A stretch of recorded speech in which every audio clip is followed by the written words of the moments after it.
I mean, some of the things that I learned is that, science at the beginning of a conversation often just polarizes the audience.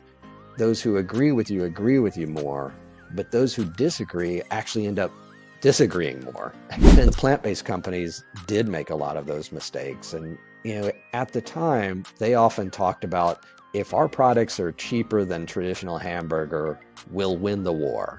You should never talk about cheapness. If it doesn't work for the farmer and rancher, it just doesn't really work. He told me that we can change the, let's say, unhealthy foods, not that easy because the margin on that is higher still than the healthy options. There are no easy answers to these questions. And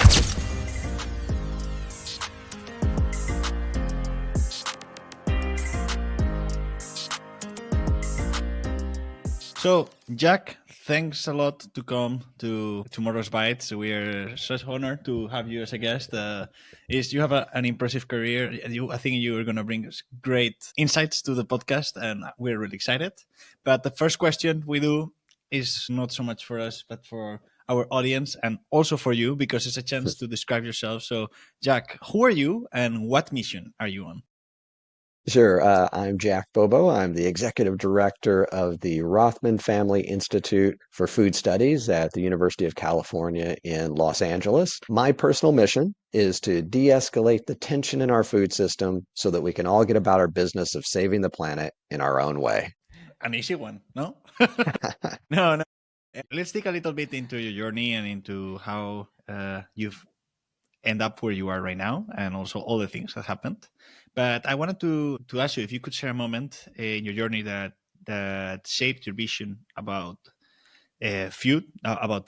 I've been doing my research and I know that there's a special moment in Gabon while you were there as a Peace Corps that, for what I understood, had an impact. Yeah, so after I finished my undergraduate studies, I joined the Peace Corps as a science teacher in Gabon in West Africa. And Gabon is mostly forest, and I found myself in perhaps the most isolated corner of the country. And it was really during the 2 years that I was there that I sort of came to have this passion for how do we protect the forest and make sure that the people there have opportunities. And so when I came back to the United States, I studied environmental science and law with sort of that goal in mind. And the place that I wanted to work was the US Department of State because I really wanted to be involved in protecting, global forests, international environmental policy. Um, and I ended up at our economic bureau at the State Department as opposed to our International Environment Bureau. So I kind of thought I was at the wrong place when I first arrived, but I sort of quickly realized that the Environment Bureau was responsible for deforestation, but they didn't do agriculture, which is causes 80% of deforestation. And they did fresh water, but they didn't do fresh water or agriculture, which is a major driver of problems in fresh water. And so I realized that you can't build walls high enough to keep hungry people from in and cutting down the forest, nor should you. If we can sustainably and nutritiously feed people, the environmental problems all go away. And so I realized I sort of had found my home unexpectedly, but it was the right place for me to be. And I've been involved in sort of how do we sustainably and nutritiously feed people for the last 25 years. I wanted to go maybe a little even before than this because I was thinking, yeah, you went as a science teacher there to Gabon and all this path, but I am thinking, why did you decide to do that? It's not a thing that a lot of people decide to do like that kind of volunteering.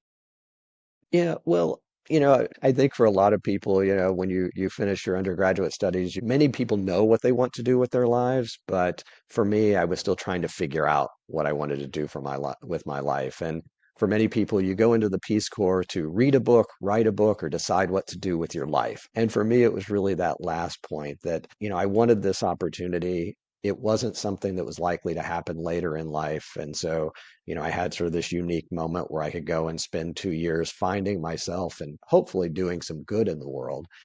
And it really did give me that opportunity because before that I'd been planning on going to medical school. I knew I knew it wasn't the number one choice, but I couldn't figure out what that was. So it was sort of like my number two choice. And it gave me that perspective to realize, what my personal mission was. Yeah, and You have been in different places, Jack, and I was really wondering when I looked at your profile, what is the weirdest thing that you have done in your career to come to the place that you are right now? Well, there have been a lot of weird foods on my journey, from tree grubs in Gabon to grasshoppers in Zimbabwe and Zambia, and yeah, some unusual foods in Thailand and Vietnam and all over the place. But there have also been some amazing meals, and I think for me, food is what ties it all together because food is what brings people together. And I have to admit, growing up in the Midwest in the United States, our cuisine was not very adventurous. So it was probably even a bigger challenge and obstacle for me to be trying all of these things than for many people that probably were a little more adventurous in their eating before they went on such trips. Also, one of the things that you were mentioning, and I'm really curious, is how does end up somebody working for the uh, U.S. government in that sense? Advisory role, right? Yeah, yeah.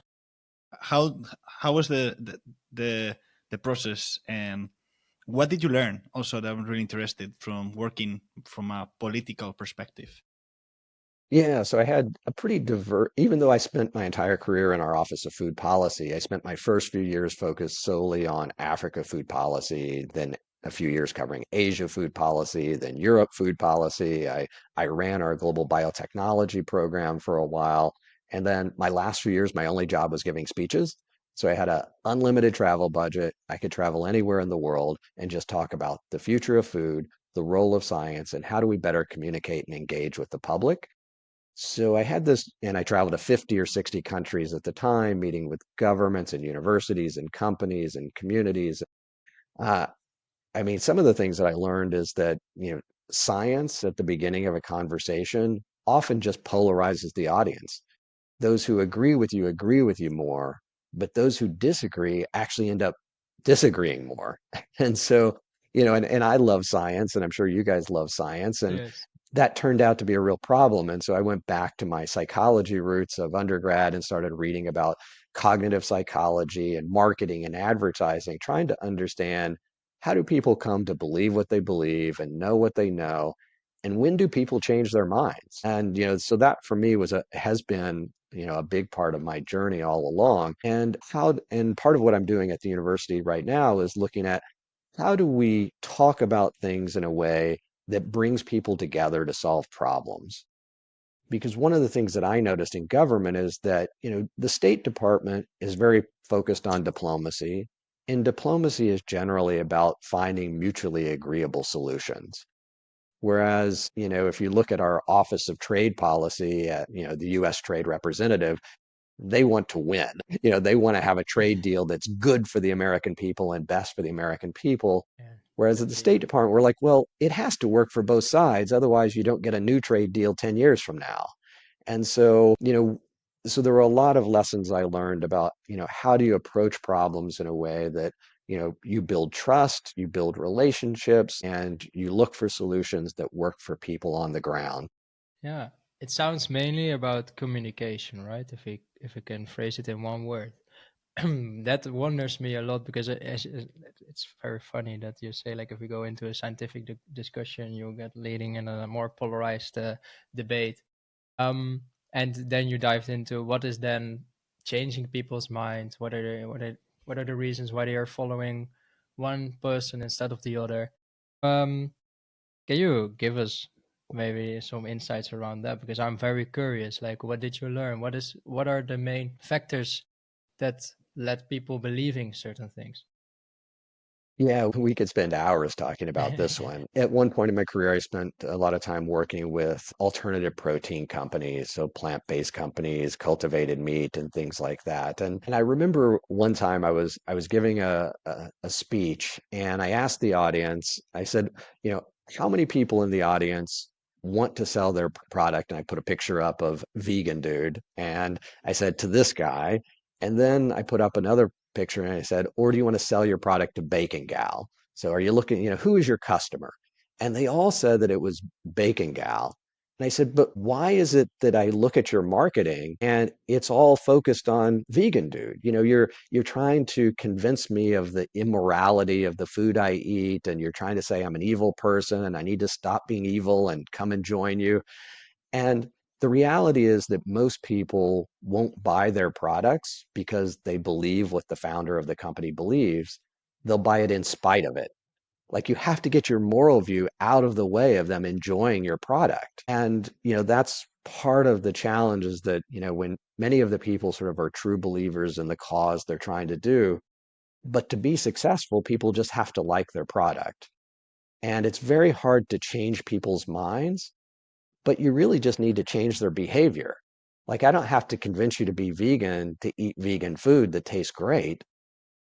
And so, we often focus on the wrong part of the problem, or the wrong solution, in how we approach these challenges. And I've run into that a lot. And in that same speech, you may have heard of the term clean meat. And if you haven't, it's because of me. In 2017, cultivated meat, or lab grown meat, as some might say, was referred to as clean meat in the United States. And I made the argument in that speech that I gave that they needed to stop using that term. And Why? it Can you explain? Because the first time sure. I heard about clean meat, I was also like, there is something here that is not right. Yeah, well, so the reason that the companies like it is that they think it's like clean energy, Yeah. and they think it's going to be safer from a food safety perspective than traditional meat, and that it's morally better. So, but for me, those are also the problems. I tell people that if you're talking to a journalist and they ask you, what does clean meat mean? You're going to talk about food safety and ethics.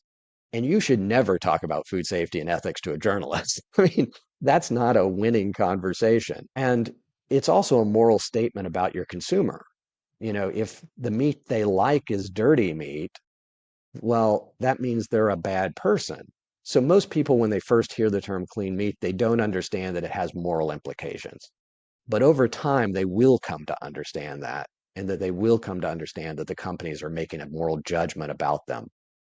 Now, at the time, I had recommended that they actually use the term craft meat. And I like craft meat because in the United States, you have craft beer. And the if somebody asks you, well, what does craft meat mean?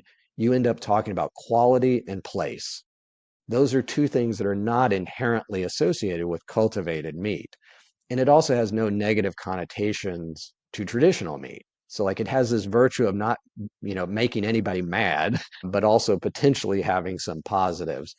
And so that's part of why communication is important. How do we not offend people, but also communicate something that's, people might want? There are two things that you said that first of all, the term craft meat, I guess my problem with it was like when I hear craft beer, what I think about is a beer that is not made by a big company, that is made homemade. For me, it has a part of that is homemade work with your hands.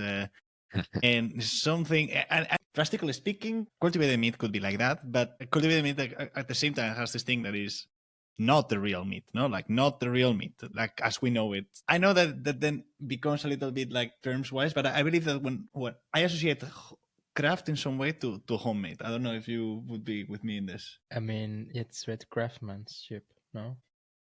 The word you have it in there.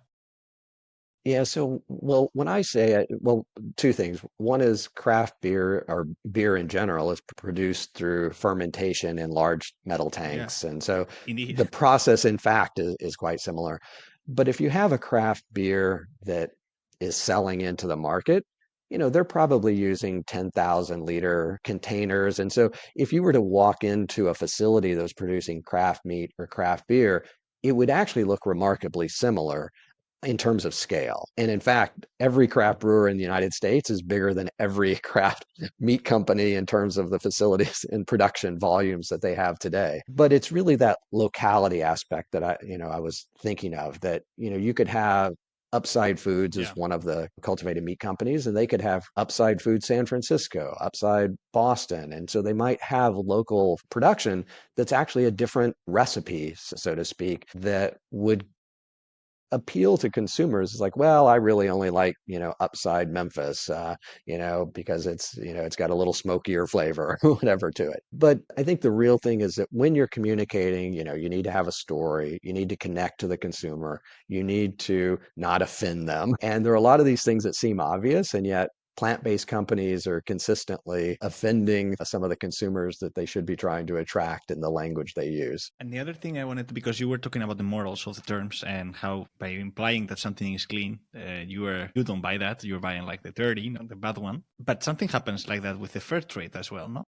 I remember going to a stand-up comedy, and one of the puns that they had is like, when you go to a supermarket, you can buy fair trade bananas, or you can buy slavery bananas, no? Because when you don't put anything in there, you're just like saying, okay, these are actually not fair trade, but we're selling them here as well. And if you buy those bananas, you're actually supporting you're not supporting the fair trade. So I guess that in some moments there are certain terms that obviously they're going to have a positive moral attached to it, but that is in the end also the value that product in the end has, no? Like the only differentiation that you can really put on why the price is higher, for example. Yeah, it depends a little bit on how much market share you're shooting for.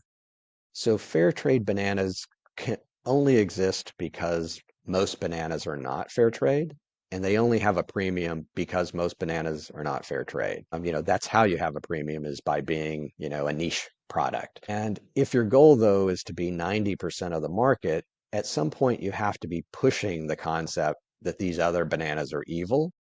And once you start sort of publicly advocating against a product, you create a backlash, because you're trying to create dissonance, and dissonance either leads to people changing behavior or reactance where they react to that behavior. So, we saw that, and that was actually a big part of like why I did that speech, is that if you were looking at social media in 2017, the livestock sector on, Twitter, or now X, there was a lot of tension between the livestock sector and the cultivated meat for a product that did not exist. And it was the language that was being used. And we still see this today in like alternative dairy. There's a lot of tension between the dairy industry and alternative dairy, which, whether it's oat milk, soy, or others. And yet the number one driver of reduction of milk consumption in America is not alternative dairy, it's bottled water. Americans are just drinking more bottled water. More than 50% of the reduction is because of bottled water. And no dairy company in the United States has ever had a campaign against big water, right? They go after alternative dairy because alternative dairy claims to be responsible for the decline, and they're totally wrong. And guess what? Dairy consumption in America is at an all-time high because we eat a lot more cheese. So not only are they not responsible for reducing milk consumption, overall consumption is even higher. And yet they've created a tension that they don't deserve because the dairy companies believe the story they're telling. I find this a very funny but also interesting example to give. I could go on with this, but I would like to talk one of the things that you did in the past as well, and that was working for the U.S. Department of the state, and that led to futurity. What is it actually? What is futurity? What does it mean? Yeah, so I still do some consulting on the side, but Futurity is a consulting company that I established, I don't know, 5, 6 years ago, and it sounds like a made-up word, futurity, but it's not. It's just a word that means about the future. Ah, okay. And uh, it's a consulting company that I built specifically because of that personal mission. That I had experience dealing with, GMO policy and all sorts of things in different companies, and I saw some of those same challenges that were arising with the alternative protein companies. Like they were going to have exactly the same kinds of problems that some of these other new technologies and innovations had, and I felt like my experience could be useful to them. And, I already had some of those companies that were sort of calling me up asking for advice. And I wanted to be able to sort of help more companies than just like go and work for one of the companies. It's like these were communication challenges and they were Yeah. policy challenges. And, if we could solve it for the industry, then then consumers could decide for themselves what they liked. But I just didn't want the companies to make some of the same mistakes that, others had. And the plant-based companies did make a lot of those mistakes. And you see it in things like, you probably are familiar with companies like Beyond Meat and Impossible Foods. And, at the time, they often talked about, if our products are cheaper than traditional hamburger, we'll win the war. And so, it was clear that they were trying to put traditional meat out of business, and they thought that if it was cheap enough, it would win.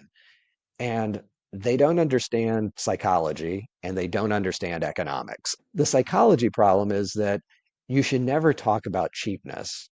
Like a Godiva chocolate is affordable luxury. Godiva will never say it's a cheap chocolate. Even if it's only 50 cents, it's affordable luxury. And especially you don't use the language of cheapness for a product that's more expensive than the alternative, Yeah, yeah, yeah. because now you're associating cheapness with your product when it's more expensive. And then from an economic perspective, what they forget is, as long as there's the same amount of steak in the world, there will always be the same amount of hamburger in the world, because hamburger is a byproduct of steak. And so if, nobody wants hamburger, well, they'll give it away before they'll pay to send it to a landfill. So you don't want to get to the race, you don't want to get into a race to the bottom with a byproduct, because you will lose. And so, they just don't understand the market they're in. They should be positioning themselves as a premium product that, people should aspire to. And, they're not trying to undermine meat. They just should be saying, we have a better product. It's going to be better for you and you're going to enjoy it. Companies like Impossible Foods have kind of finally recognized this. 5 years ago, they were trying to claim that it was healthier when most of these products weren't. Today, they have the indulgent burger, right? So they're leaning into the unhealthfulness of their product. And that way, when somebody says, oh, it's ultra processed, you just sort of smile and nod and you're like, yeah, that's what makes it amazing. And then nobody cares. It's like, oh, okay, well, that's part of your selling point is, don't eat three of these, but love one of them. Yeah, yeah. And Jack, is there then also the setting that these companies in a certain time have to move away from using these terms if they want to grow? Because I can think this is limiting at a certain stage. yeah, so you guys are probably familiar with the law of diffusion of innovation, and your Yes. listeners are, even if they don't know it. And for Yeah. those who may not recognize the term, you may have heard of innovators, early adopters, and then sort of the early majority. And so that's the law of diffusion of innovation. And what companies miss is that the people that buy the products first are those innovators, because innovators are out looking for new stuff. But most people are, they have to be cautious with the money they spend. They're conservative by nature because they can't afford to spend money and have their kids not eat the food. And so they're fundamentally different consumers. And so you can see how this can play out with like a company like Oatly. Well, it comes to market with very edgy marketing, and I'm sure it appeals to the innovator, but I'm not sure it really appeals to that early majority. And on the other hand, you have some Chobani or other oat milk companies that are sort of more neutral in how they talk about it. So an early adopter might drink Chobani, but the early majority is going to be perfectly fine with it. And so, would you rather have the first consumer, or would you rather have 95% of consumers? And so what companies should do is they should make sure that their branding and marketing can scale, right? So that they don't have to shift and change their marketing in order to reach that early majority, because then people will say you're no longer authentic and you're a sellout and things like that. And I'll give you a concrete example of that. So there are two types of insect protein bar companies. So you have the cricket bar, and if you look at that, it has an illustration of a cricket right there on the package, so you know what you're eating. And you have the jungle bar, which has a little, type print that's almost illegible that says insect powered. Well, innovators are going to try both, because innovators are perfectly fine trying bugs. But most people, at least in the United States and much of Europe and places like that, are not comfortable eating insects. So it's clear that the jungle bar is going to resonate with the average consumer, while as the cricket bar and the jungle bar would be okay with the innovator. So one of those products will more easily scale than the other. And so if you know that, then, it won't be surprising which one does better in the market. And so those are the things that companies should think about. Who am I going to be as a company if I'm successful? Yeah. What should I look like if I scale? Actually, we had an episode about insects quite recently, and this is one of the things that we commented, that precisely maybe what insect companies should think about. I mean, in meat, for example, you don't go to the supermarket or the butchers and you have like the cow dead there and you can see completely, Here in the Netherlands, one thing that I would see that is different in Spain, when you go to buy prawns, the prawns are already like the meat itself. They're not like with the head and everything. In Spain, it's more common to keep the head and stuff like that because it's used in the cooking. But you can see that people is not comfortable looking to the animal food and recognizing their animals for obvious reasons, because you can think of how much they suffer, or because maybe you're disgusted and stuff like that. With insects, it shall not be different. Is don't do your whole packaging marketing about that you put insects in your bar. Make it about like I didn't know this example of the jungle bar. I was thinking that precisely you don't need to keep reminding people that they are eating insects. If you want them to try it at least, then that's a little bit like the mocker, like the thing you do with the kids, no, when they don't want to eat the vegetables, just smash them enough until they try them and they say, actually, you just ate the broccoli. I was like, okay, it was great. It was not that bad. Maybe it's because of the looks or something that I didn't want to try it. Sticking to futurity, I was wondering, you already had like quite a safe position, probably. Probably you didn't have like a need to to pursue it. What was the thing that you said, like, let's leave this and let's go pursue this futurity idea? Yeah, so I first I left Futurity to go to the Nature Conservancy, and then I went to the University of Nottingham before UCLA. And I went to the Nature Conservancy. You may not know, but it's the world's largest conservation organization, operating in more than 70 countries around the world, $1 billion a year in turnover. And so part of the reason I left was that, it has the opportunity to scale, and scale is important for anything you want to do. And it had a lot of the same approaches that I was interested in. Like many conservation organizations, they'd be fine if ranchers went out of business, and they'd be fine if farmers went out of business and, eliminated all the pesticides and chemicals and things they're using. And with the Nature Conservancy, their approach is more, if it doesn't work for the farmer and rancher, it just doesn't really work. Like they're not trying to put people out of business, they're trying to help them to be better farmers and ranchers. And so that resonated with me.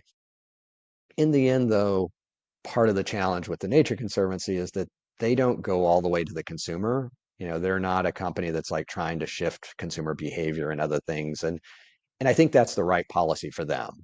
And so, I was the director of global food and water policy. So I had a agriculture policy, freshwater policy, and fisheries policy teams that reported to me. But, I was interested in that entire food system.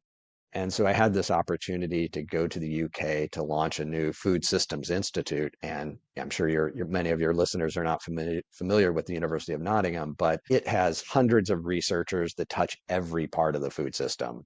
So they go from genomics to plant science to soil science to root science to food processing to food science to nutrition, consumer insights, food value chains, forced labor in the food supply sector. So they really do everything, and they have campuses in China and Malaysia. They run the Gates Foundation micronutrient mapping of Africa, and so it was really an opportunity uh, to work on that entire food system. And food systems are complicated, and that's the way you affect change, is by having a systems approach. Wow. Yeah, I would love to talk about food systems, as you are as you said, you're very experienced and have the global view. I mean, also in your own experience, you traveled over 60 countries, as you said in the beginning, for just speaking alone. So physically, I've seen everything as well. But one of the big questions that I have around like food systems, which actually comes back to I discussed it today as well. There's the big thing, for instance, with global food systems, and then it's more affected with the agricultural side, is that I saw lately an article that Kenya is, for instance, producing like it's Europe garden, and it was like the title, and it produces vegetables that are actually only for consumption for Europe.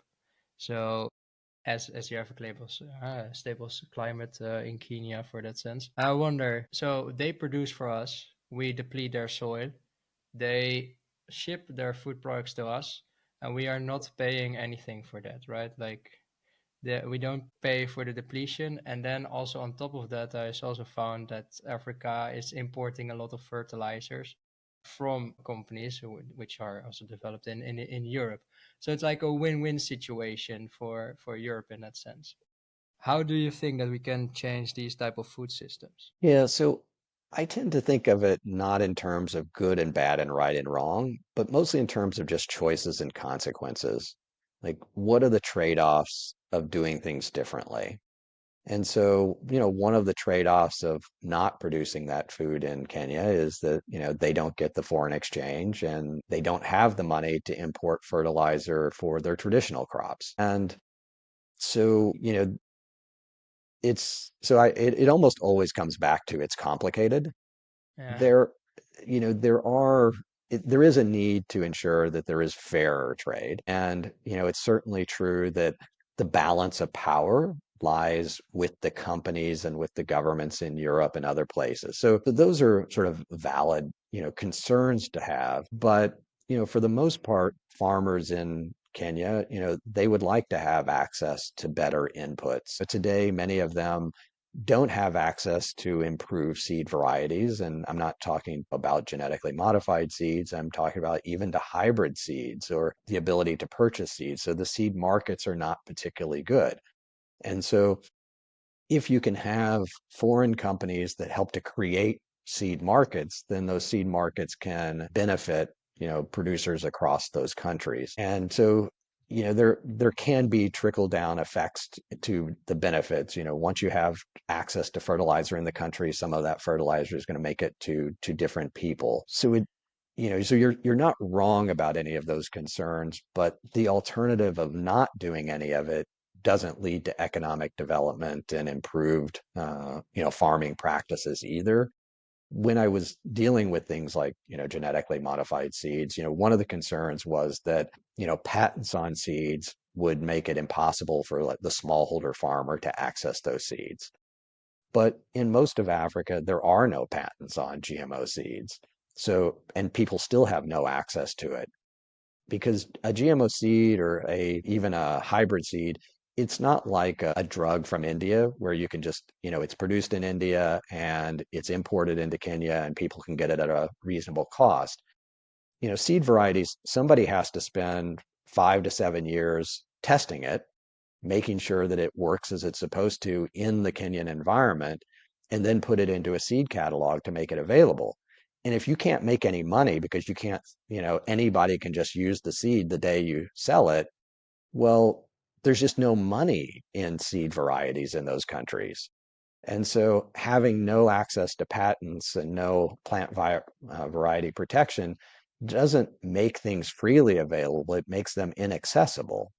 And so we sometimes misunderstand what the barriers to access, for smallholder farmers are. One of the main challenges in our food system, or in the current food system, I would say, that is repeated all over and over and over and over for the last years, is we need to feed 10 billion. That is like the common, that is a little bit like the goal of the food system, it seems to be. Like we need to feed 10 billion people. In 2030, I think, is we will hit the 10 billion, or 2050, I don't 20, remember. 2050, no? We will hit that 10 million. And it was really interesting because this week I saw a post in LinkedIn that was about it. It was about a woman who was here in the podcast, Marina Smith. She's the host of the podcast Red to Green. and she had like this framework where you can try to solve this problem from 4 different perspectives, and her idea was like to generate a little bit of debate on around those 4 different perspectives.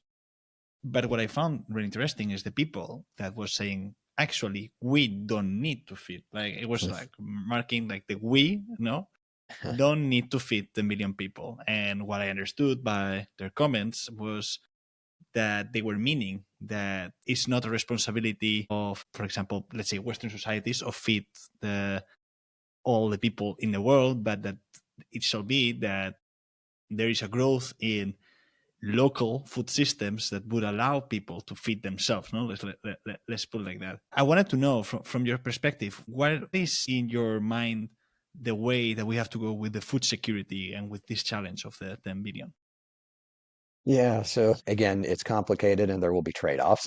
Of Um, course, of course. so so there are different ways of thinking about that same problem. And, so there are a lot of people that would say Europe and the United States and Japan should end our subsidies of agriculture, because it's a couple $100 billion a year if you add them all up. And if you did that, you would send a higher price signal to smallholder farmers across Africa, and 70% of people are involved in agriculture. And so they would all get a better price for their products. But the urban poor would all get a higher price for the food they produce. And guess what? It's the urban poor who riot and cause civil wars. And so we saw that in the Arab Spring. And so, the subsidies we have benefit the urban poor and they hurt the rural poor.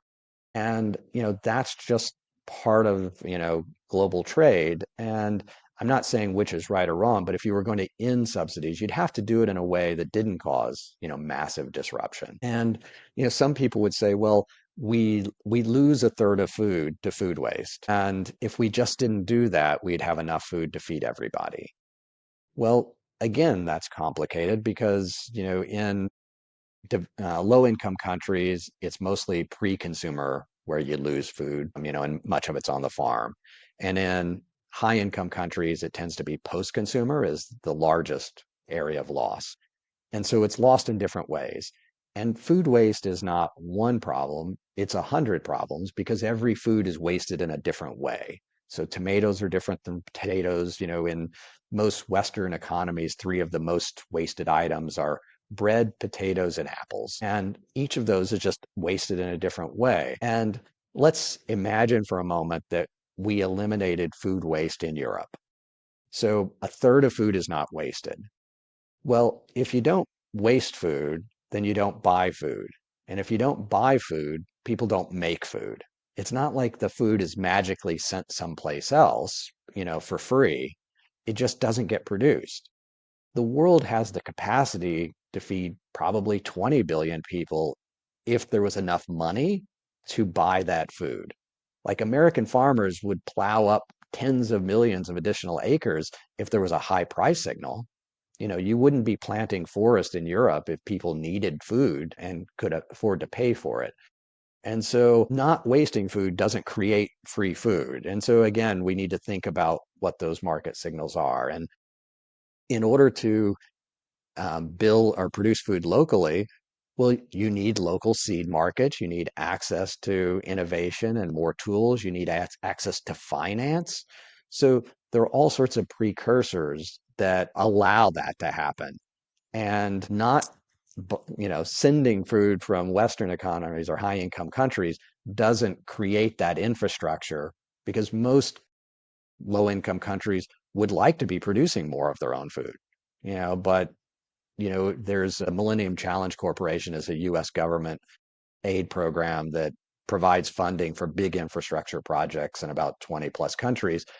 Almost none of them ask for money for agriculture. They want deep water ports, they want roads, they want energy production because that's what they're really focused on. These questions about do we produce enough calories in the world? Absolutely. Can we redistribute those? It's more complicated than that. And from a fairness perspective, I would love for more. I mean, that's much of my early career. And, starting as a Peace Corps volunteer was how do we help people, to to meet their own needs. As a science teacher, my goal was to teach students so they could go to the university and become science teachers so that I would become obsolete. That's the goal of the Peace Corps, is not to be needed 20 years later. So I actually wanted to know if there are like two much needed strategies or things that we have to put in place as implement right now to at least do something about like reducing food waste. And the other thing is about like the future is feeding the 10 billion. If you look at like a global perspectives, and with we I mean the whole Yeah. all the players within that global system. Yeah, so I think there are a lot of different things. I think, we've seen in countries like France that have made it sort of illegal for retailers to throw away the food at the end of its shelf life. Those are interesting innovations in how to reduce food waste. And I think, those are some great practices, and more countries could be following along. When we look at the global level, one of the things that I'm concerned about is, under the current global climate convention, countries, in order to meet their net zero obligations, if they produce no food, they have no food emissions under the current system. And because of that, countries, it drives countries to outsource their food production, because then they get to claim, that their emissions have gone down when they're just importing everything. And so one of the things I think needs to change is that we need to look at both your imports and your exports. You get a credit for your export and you get charged for your imports of food. And I think things would look very different if you did that. And just to give one example, when I was in the UK, I was having conversations with farmers and the Welsh government. The Welsh government wants to put into place a tree planting program in order to meet their net zero obligations. So they want to plant 10% of all farmland to trees. And farmers don't like it because they're going to make Yeah. less money and they're going to produce less food. But the conversation I had with the government was, well, if you plant the trees and produce less food, then you will import more food. And the question was, well, does that increase or decrease global emissions? And they have no idea. So, it doesn't help to meet the Welsh net zero obligations if you're making the world worse. So, like, you should just do the math and then know. And my guess, though, is that the things that are produced in the UK are the things the UK is pretty good at producing. So it would not surprise me at all if it actually increases global emissions. And once you have the answer to that question, it could drive different policy interventions. Well, we don't want to make the world worse, so let's invest in reducing methane. Let's invest in, more cover crops. Let's invest in cultivated meat, right? So there are all sorts of things you'd do differently if you knew the answer to that question. And we see the same thing in Europe with, the farm to fork strategy, according to the European Commission, will reduce food production in Europe by 15%. Now that's a lot. I mean, and so if Europe increases its food imports, of 15% of all the food, I don't know what the number is, but it would probably double, European imports. Somebody else is going to make up the difference. And the country that sends the most food to Europe is Brazil. So, I mean, if you're going to Yeah. export your environmental footprint, maybe you shouldn't do it to the most biodiverse country on the planet. And so, and Europe is trying to deal with that with the deforestation law. But the deforestation law, I think, has a fundamental flaw, which is that, Europe could import stuff from Brazil and Indonesia, and it all comes with a certificate that says this does not come from a deforested place. That's fundamentally what the law is asking for. Well, 70% of the beef and soy produced in Brazil is consumed in Brazil. So that means everybody in the world can get a certificate that says, I didn't cause deforestation, and deforestation continues at exactly the same rate. And so, we really need to think through sort of not just the direct implications, but the second and third order implications in order to put into place better policies, and not just claim that we're making the world a better place, but prove it. Yeah, I mean, this sounds a bit similar with actually some innovations as well, right? And I mean, we don't know the ripple effects for a lot of different innovations as well, as they claim to be very sustainable. But what if they will be implemented if, like, for instance, for very novel foods, yeah, or like the most novel technologies that are coming out regarding, for instance, cocoa alternatives. What are the ripple effects of that if they will be implemented in the current food system. We don't know.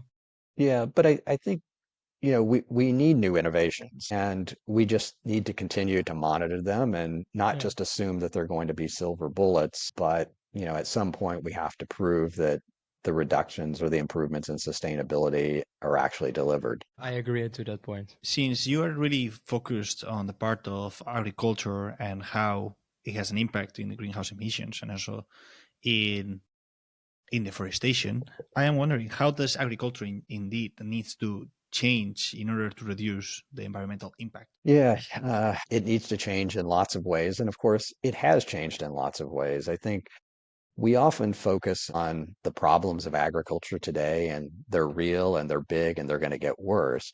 But we seldom give credit to how agriculture has changed over time. And I think it's worth remembering that if we were farming today with technology, we would need 1 billion additional hectares of land to feed the people we do. And that's more than a quarter of all the forest on the planet, right? So if technology and innovation hadn't accelerated and if we didn't have industrial agriculture and other things, we would have cut down a quarter of our forest if we were going to feed people. So, innovation has taken place and it will continue to take place, but we are bumping up against some limits. And I think meat consumption is one of those, that if we were to produce between 25 and 70% more meat to meet future meat demand or protein demand, we'd have to cut down 10 or 20% of the forests that are remaining in order to meet that demand. And so it's easy for somebody to say, well, I don't want to eat, fake meat, or I don't want to eat cultivated, or it's never going to be cheap enough. But, are you willing to eat less yourself, or are you willing to cut down 20% of our forests? So, it's not there are no easy answers to these questions. And people in low income countries, they have a right to better nutrition. Yeah. And, if they can't do it by eating a more mixed and biodiverse diet of beans and lentils and other things that give them the nutrition they want, then they're going to be eating more animal protein. And, it's probably a dairy producer in Europe is about can be 20 times more efficient than a dairy producer in Kenya. And so, if we dramatically expand dairy production in Kenya, it's going to come with an enormous footprint. And, those again, we need to figure out how to meet people's needs without, devastating the local environments in those places as well. In your TED talk, because you're talking about innovation, I remember one of the things you closed with was avoid the hype. What did you mean with it? Yeah, well, everybody's looking for a silver bullet solution, and they're also throwing lots of things under the bus. And what I mean by that is that, it's like things that they don't like are going to destroy the planet, and the thing that I'm suggesting is going to save the planet. And, this comes back to my personal mission that, we need to focus on the things that we're trying to accomplish, and we need to let other people solve the problems in their own way, and we will just come up with more solutions if we stop trying to undermine others and we just promote, our own solutions. And one of the other things, though, I finished with was just this idea that we're often focused on 2050 and, population's going to be 9.5 or 10 billion people. And I think for many people, when they hear that, they think we need to produce more and more food forever, and population is going to continue to grow, and the future is going to be worse. And I think that what they don't get from those numbers is that after 2050, population growth around the world slows dramatically. And it slows because, we're not having more children. We've probably already reached peak child. The number of children born next year will be less than this year, and less the year after that, and the year after that. And that's great. 100% of population growth between now and 2050 is because of people living longer. And that's because of better health and nutrition. But it slows dramatically after 2050. And so every day between today and 2050, it gets harder to feed the world. And every day after 2050, it will get easier to feed the world if we haven't screwed things up. So like if you've cut down your forest and you've drained your aquifers and your rivers, it's very hard to recover from that. But if we get to 2050 and we didn't do those things, it will get easier after that. And so for me, I'm hopeful and optimistic. Not there's no guarantee that we're going to save the planet, but it's really just these next 25 years. We succeed or fail in the next 25 years. Yeah, this comes, to one of the things that you also created was the book Why Smart People Make Bad Food Choices. It's an incredible title. I love it. Yeah, it's great. It's like at that time, ChatGPT and stuff didn't exist, so you couldn't. It's all created out of the mind. No, but like it's like what you said. Like if we are not destroying the world, and as you said, like with the title already saying a lot about where the book will go about, it's like that smart people still make bad food choices. So we might also make bad choices regarding environmental places. But I want to dive into some things around the book, because what stuck with me after it is like, what are actually key psychological and environmental factors that lead people into making like poor dietary choices? Yeah, I mean, probably the biggest is just perception of value. Yeah. If I offer you, a bag of popcorn for, $2, and then I say you can get 50% more for only 10% more money, it's like, wow, that's a really great deal. And it's just hard for us, not to go for the bigger portion for just a little bit more money because, we're just all hardwired to seek out value. Yeah. And, so we see that everywhere. And, the idea of supersizing really started with the concept of popcorn. I talk about it in the book. The guy, David Wallerstein, was the first person to offer the jumbo size popcorn. And, not just popcorn sales took off, but everything at the concession stand and the movie theaters that he was running did. And then he went to work for a guy named Ray Kroc who owned McDonald's and convinced McDonald's to offer the large size fry, and sort of things, happen from there on. And it's easy to understand how that happens. And it permeates our society. Plate sizes have gotten bigger to support the bigger portion sizes. A 12-inch plate is kind of the norm in the United States today. And in 1960, dinner plates were 7 to 9 inches. Yeah. And today we would think of that as a salad plate. And so we don't even know what an adult serving of food looks like anymore.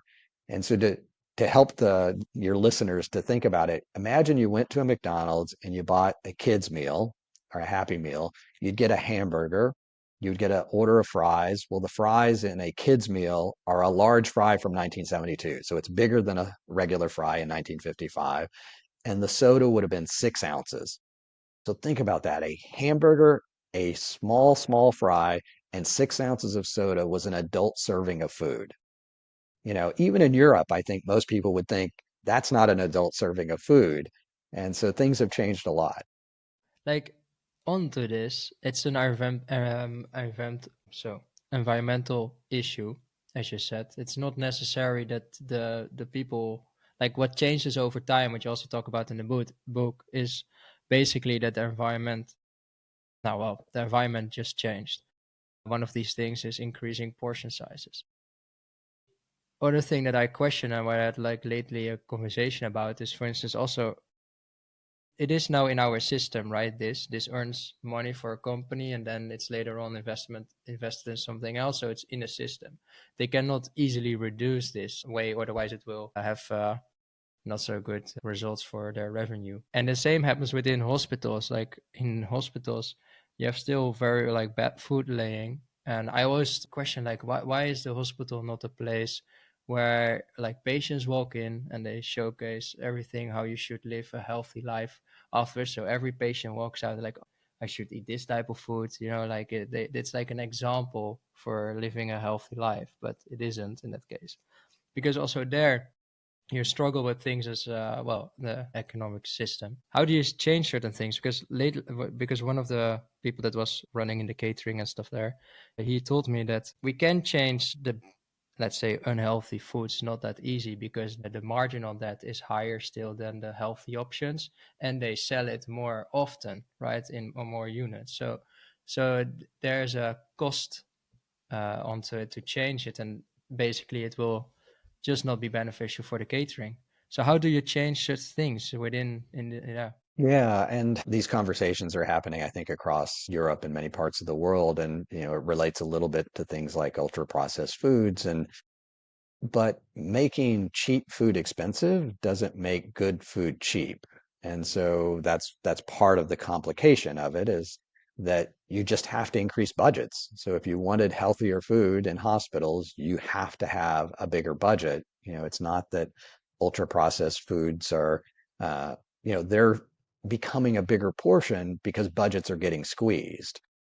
And so it comes down to priorities. And so many hospitals, don't have kitchens anymore, and so they're bringing in frozen things and they're just reheating them. And uh, I think that there's a recognition that things have gone too far in many places, and we need to bring back some of the skills. We see this in schools as well, that schools have removed kitchens, and some of them are trying to bring them back in. And it can be, cost neutral, but you have to invest in teaching people how to do it. And so I think there is a bit of a shift and a recognition that some of these things have to happen.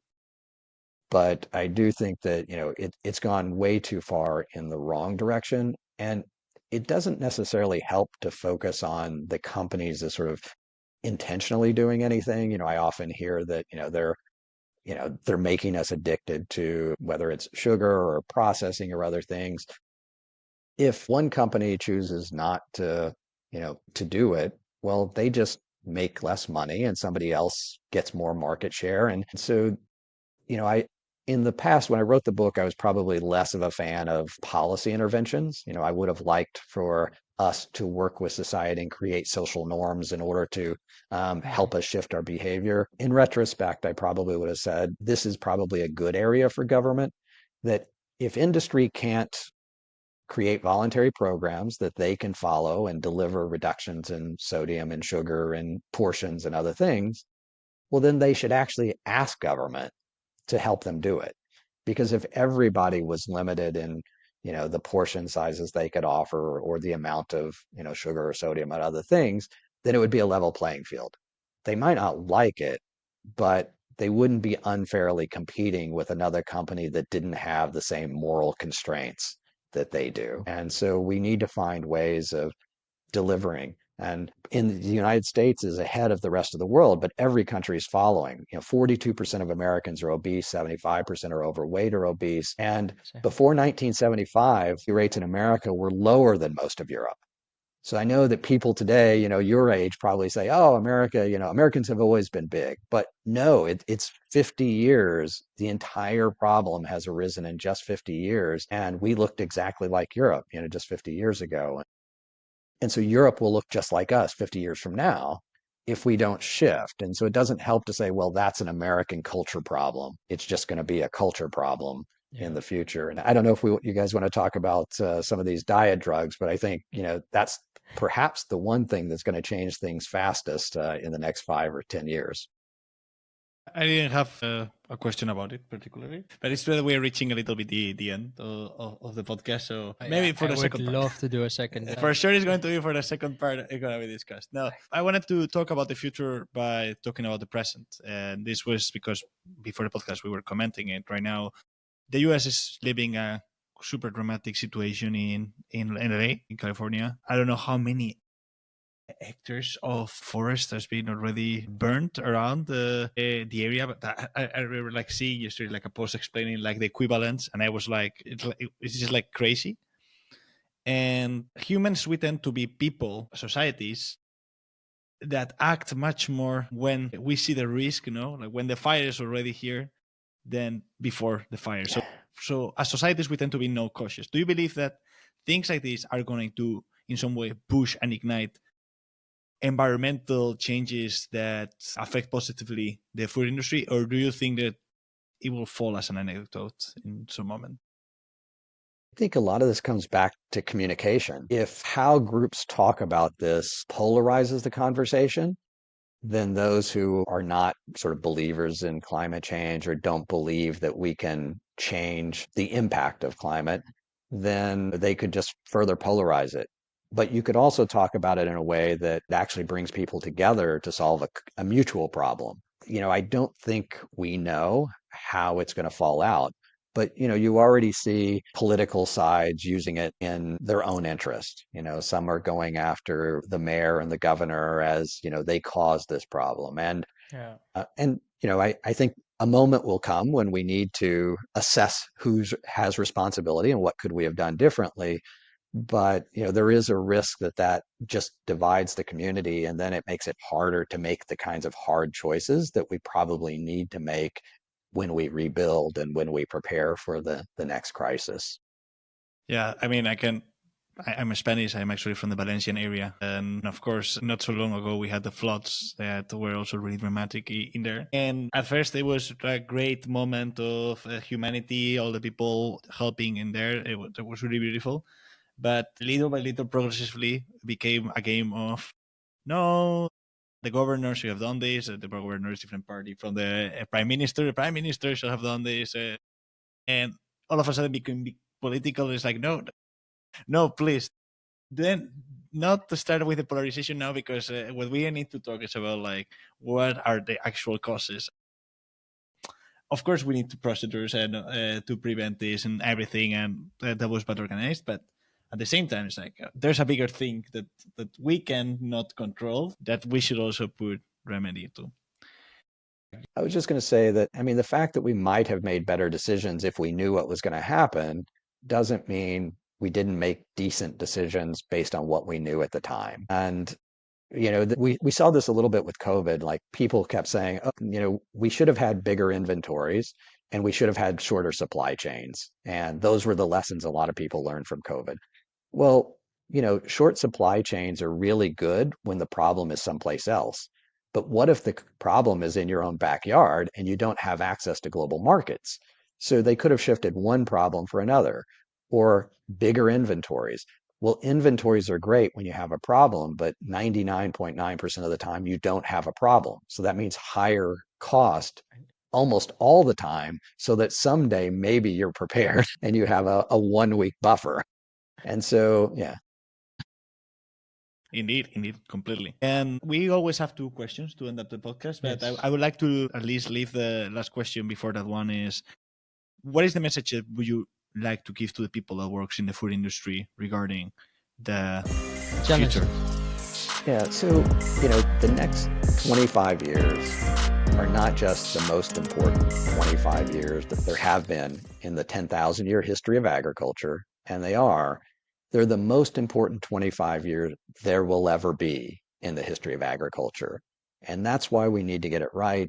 And that's why the decisions that companies are making and governments are making and consumers are making are so critically important. Those decisions will determine whether food and agriculture destroys the planet or saves it. Great. Wow. Really sweet. Yeah. Very good. Very good. There's this traditional ending. We like traditions. That's the whole thing as human nature as well. And Jack, we always give the guest the opportunity to ask a question to us because we fired questions to you. Well, my question to you is, what makes you optimistic about the future, and why do you do the podcast? Hopefully those two things are maybe connected. I think they are. I think definitely they are. Yeah. Shall I start? Yeah, go ahead. I believe that one thing that makes me really optimistic about the future is that we are in a generation of change. I don't know where do we fall exactly, because we're in a really border area between millennials, sets, and stuff like that. But I really believe that the people around us, and we see it personally, is really much more mission driven than what I can see from the generation of my parents. Not saying that there are no people in that generation that are not mission driven, but it's something that I can feel. Maybe it's a matter of the fire of the youth or something like that still is really optimistic. But I guess that the fact that we have so much, hopefully, life in front of us give us the fuel to say, like, well, we need to do this, or otherwise our future will not be bright for us. And I think we, in some way, maybe in different ways, but we will agree, the podcast is our chance to give voice to those people that are trying to pose that mission. And in some way, by combining all those stories and all the lessons others might be inspired, might learn from those mistakes, and might be saying like, okay, yeah, let's go. I always wanted to do this in food, and I think that this will bring a positive change. Yeah,